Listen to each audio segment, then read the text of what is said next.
राजस्थान राजवाड़ा और रिवाज यानी कि जिन रिवाजों के लिए राजस्थान जाना जाता है, एक बार फिर उस प्रदेश ने ये साबित कर दिया कि राजस्थान की परंपराओं को कोई तोड़ नहीं सकता।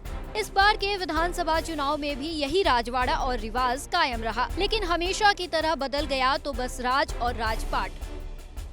एग्जिट पोल ने जो संकेत दिए हुआ भी वही। राजस्थान में बीजेपी की वापसी हो गई और कांग्रेस के हाथ से सत्ता रेत की तरह फिसल गई। बीजेपी की जीत के साथ साथ ये सवाल उठने लगे कि आखिर वो वजह क्या थी जिसने एक बार फिर राज्य में कमल को खिला दिया और कांग्रेस की विदाई कर दी। राजस्थान में कायम रहा रिवाज। यहाँ हम उन 5 फैक्टर का जिक्र करेंगे जो राजस्थान में बीजेपी की जीत और जनता के जनादेश की सबसे बड़ी वजह बने। सबसे पहला फैक्टर है रिवाज। माना जाता है कि राजस्थान में हर विधानसभा चुनाव में सरकार बदलने का रिवाज रहा है और इस चुनाव में भी यही रिवाज कायम रहा, जो बीजेपी की जीत का सबसे बड़ा कारण माना जा रहा है। उधर कांग्रेस को उम्मीद थी वो इस चुनाव में इस रिवाज को बदल देगी, लेकिन ऐसा हो न पाया। सीएम फेस का ऐलान न करना।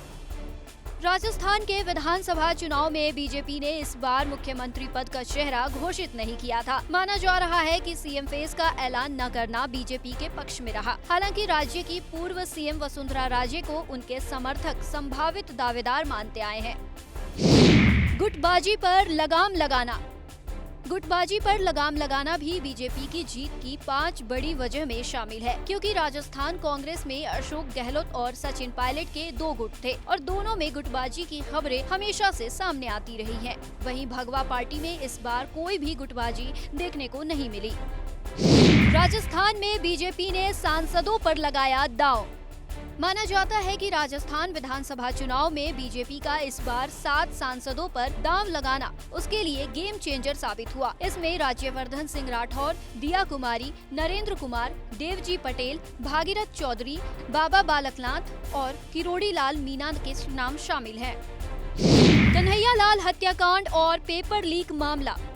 राजस्थान चुनाव में बीजेपी ने उदयपुर के कन्हैयालाल हत्याकांड और कानून व्यवस्था का मुद्दा खूब उठाया। इसके साथ ही पेपर लीक, लाल डायरी और भ्रष्टाचार के मुद्दों को बड़े स्तर पर उठाना बीजेपी के लिए मुफीद साबित हुआ। बीजेपी की ये सभी रणनीतियां भी इस चुनाव के उसके लिए असरदार साबित हुई। राजस्थान में बीजेपी की जीत और कांग्रेस की हार की वजह जो भी रही हो, लेकिन 3 दिसंबर का दिन बीजेपी के लिए झोली भर भर के खुशियां लाया है। पार्टी कार्यकर्ता भी खुशी से फूले नहीं समा रहे।